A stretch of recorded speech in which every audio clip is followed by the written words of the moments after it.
ભારતીય રાજ પરંપરામાં તો એક પ્રકારે આમ સુખ હતું કે રાજાનો મોટો દીકરો હોય ને એ રાજગાદીનો અધિકારી બને. આ એક પ્રકારની કુટુંબમાં કલેશ ન થાય એના માટેની ખૂબ એક સરસ જોગવાઈ હતી અને એની અમાન્ય રાખતા.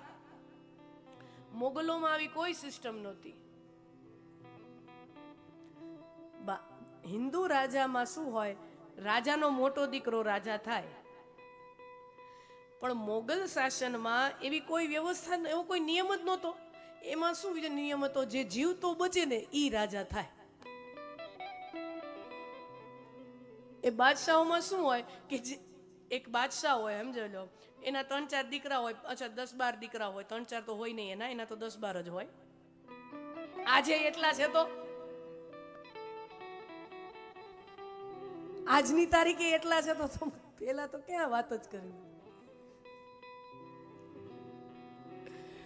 એ બધાય ભાઈઓ એકબીજાને મારે અને એમાં પછી જે જીવતો બચે ઈ એના બાપાને મારે, જે ગાદીએ બેઠો હોય ઈ, અને પછી એને ગાદી મળે. ઔરંગઝેબ પોતાના ભાઈઓ દારા સિકો બધાને મારી નાખ્યા. દારા સિકોને મારી નાખ્યો, એના બીજા 2-4 ભાઈઓ છે મુરીદ, એને મારી, એ બધા એને મારી નાખ. મને ઇતિહાસમાં રસ કરો એટલે જાણવામાં રસ ખરો. દારા સિકોને મારી નાખ્યો, મુરીદને, એને આ બધા એને મારી નાખ્યા. અને પછી છેલ્લે પોતાના પિતાને જેલમાં પૂરી નાખે છે, જેલમાં પૂરી નાખે છે અને પછી એમ કરીને રાજગાદી મેળવે. અને આવું કરનારો ઔરંગઝેબ એકલો અપવાદ નહોતો. આખા મોગલ કાળમાં આવું જ થતું આવ્યું છે. તો દુનિયાની આદત છે રાજગાદી માટે લડવાની, મારવાની, કાપવાની. ત્યાં રામાયણ એક એવી મોટી ક્રાંતિ છે, એ ત્યાગની ક્રાંતિ છે, જતું કરવાની ક્રાંતિ છે. દુનિયાને જે જોવાની આદત છે એનાથી કંઈક જુદું છે. દુનિયાને આદત હતી એક સમયે કે ઉચ્ચ વર્ણના લોકો અમુક વર્ગનો પડછાયો ન લે, અમુક વર્ગનો સ્પર્શ પણ ન લે, અમુક વર્ગની સામે જુએ નહીં, એની સાથે ઉઠબેસ કરે નહીં. આ સમાજને અમુક પ્રકારની આદતો હતી. તથાકથિત ઉચ્ચ વર્ણના લોકો કોઈનો પડછાયો ન લે, આભડછેટ રાખે, અડે નહીં અમુક વર્ણને. અને એવામાં એ અવધના રાજકુમાર એક ભીલડી એવા, આદિવાસી એવા, માં શબરીના એઠા બોર ખાઈ અને સમાજને એક ક્રાંતિ આપે કે સમાજ में कोई ऊंचा नहीं, कोई नीचा नहीं, सब एक है. मानवता सबसे बड़ा धर्म है. ये आदर्श की स्थापना कितनी बड़ी सामाजिक क्रांति है. જે સમયે લોકો પડછાયો લેવા તૈયાર નહોતા, એનો એઠો બોર ખાય, ये क्या है? कितनी बढ़िया क्रांति है, उत्कृष्ट क्रांति है. આ તો હું ને તમે બહુ દુર્ભાગ્યશાળી કહેવાય કે આપણો નાથ, આપણો બાપ, આ જગતનો અધિનાયક જ્યારે માનવ રૂપ લઈને, રામ રૂપ લઈને કેવટની નૌકામાં બેસી જાય, શબરીના એઠા બોર ખાય અને આવો આદર્શ આપી જાય. એટલા વર્ષો પહેલા, હજારો વર્ષો પહેલા કોઈ ઊંચું નથી, કોઈ નીચું નથી. અને છતાંય હું ને તમે સમજ્યા નહીં તે સમજ્યા જ નહીં. એ આપણા દુર્ભાગ્ય છે કે આપણે તોય ન સમજ્યા. બાકી સંદેશા ક્યાં દિયા है, क्या क्रांति की बात है.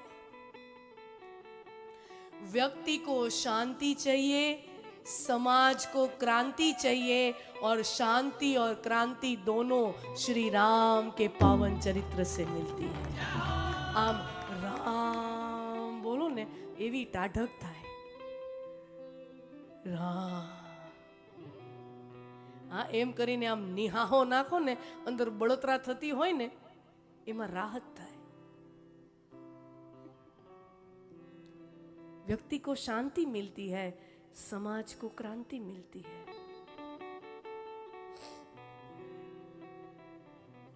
जन्मी जन्मभूमिश्च स्वर्गादपि न गरीयसी. श्री राम के मुख से निकला हुआ अमृत वाक्य है.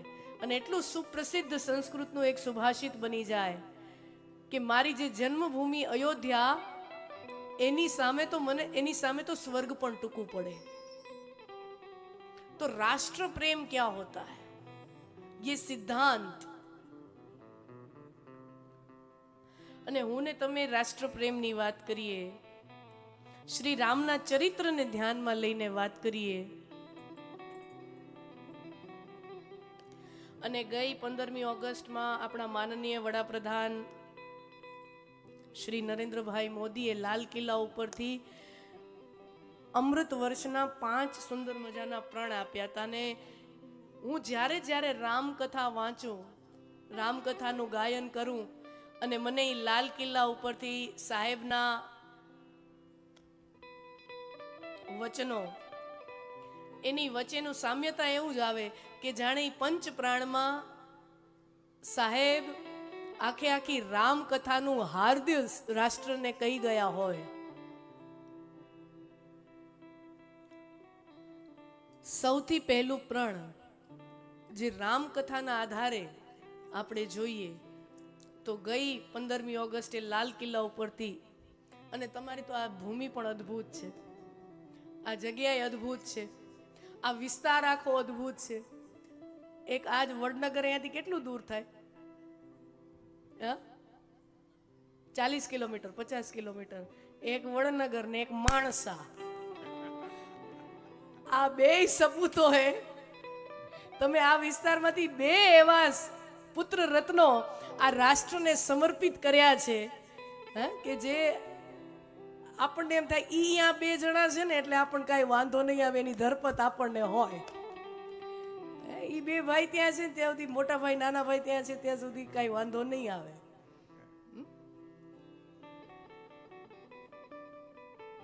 એટલે તમારી આ વિસ્તારના પાણીમાં દમ ખરો? આ વિસ્તારના પાણીમાં દમ ખરો? અહીંયાથી કેરબા ભરી જવા પડશે. અહીંયાના પાણીમાં દમ છે, અહીંયાના અનાજમાં દમ છે, અહીંયાના પાણીમાં દમ છે.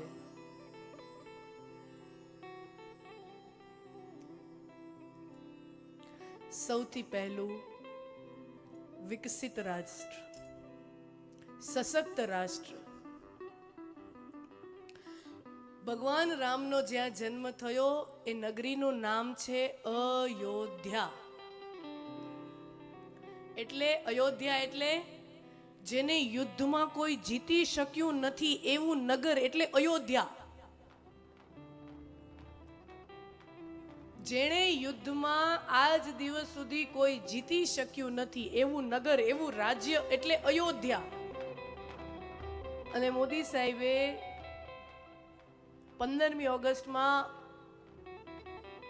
અમૃત વર્ષના જે 5 પ્રણ કીધા હતા એમાં સૌથી પહેલું સશક્ત રાષ્ટ્ર, વિકસિત રાષ્ટ્ર, સશક્ત રાષ્ટ્ર.